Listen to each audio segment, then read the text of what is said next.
सनातन धर्म को मिटाना बहुत ज़रूरी है क्योंकि ये लोगों को विभाजित करता है।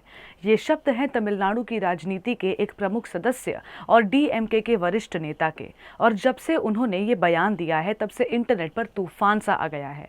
और आए भी क्यों ना, ये बात है ही ऐसी। लेकिन हम यहाँ उनकी इस बात पर नाराज़गी जताने के बजाय उनसे कुछ पूछना चाहते हैं कि आखिर आप सनातन धर्म को ख़त्म करेंगे कैसे। ज़रा दुनिया को अपना वो प्लान तो बताइए कि आपके पास ऐसी कौन सी जादुई ताकत है कि आपको वाकई लगता है कि आप करोड़ों लोगों के दिल से राम नाम निकाल देंगे जो अपनी हर सांस में उसे बसाए हुए है। ज़रा आंखें खोलकर अपने आसपास देखिए।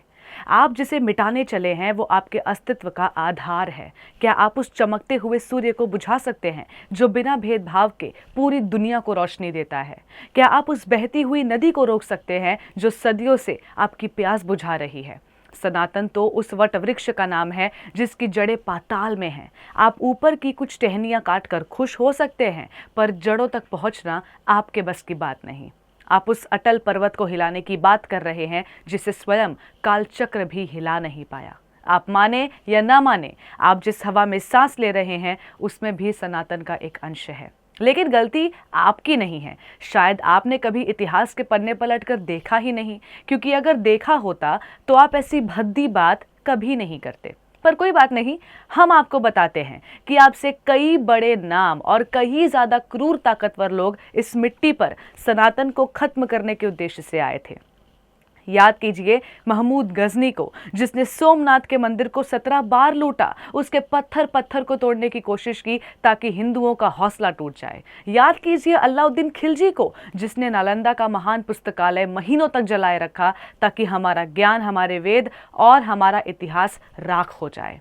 याद कीजिए उस औरंगजेब को, जिसने तलवार की नोक पर मंदिर गिराए और जजिया कर लगाकर हमारी आस्था को झुकाना चाहा। उनके पास तो अपार सत्ता थी, लाखों करोड़ों की सेना थी और उनके जुल्म पर कोई लगाम नहीं थी।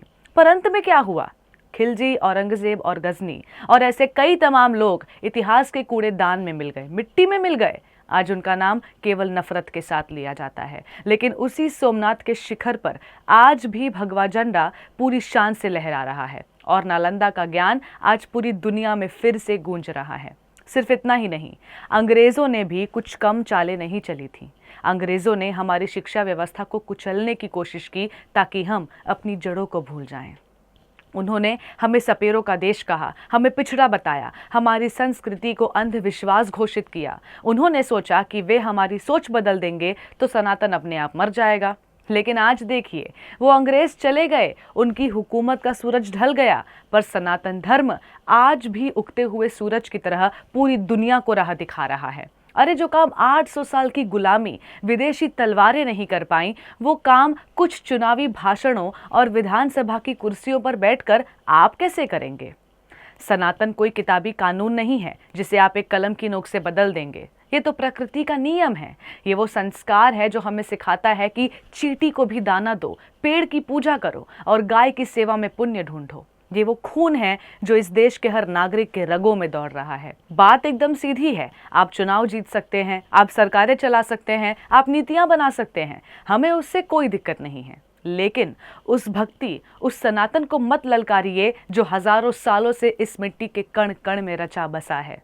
याद रखिए, जो सत्य है, जो शाश्वत है, उसे मिटाने वाला अब तक इस धरती पर पैदा नहीं हुआ। नेता आएंगे जाएंगे, पार्टियां बनेंगी टूटेंगी, लेकिन ये शंखनाद हमेशा गूंजता रहेगा कि जब तक ये सृष्टि है, सनातन का नाम है। क्योंकि जिसे भगवान ने बनाया हो उसे कोई आम इंसान कभी खत्म नहीं कर सकता। सनातन कल भी था, आज भी है और हमेशा रहेगा। Before a single drop, there is a heartbeat. At Haribol, that heartbeat is never traded for milk.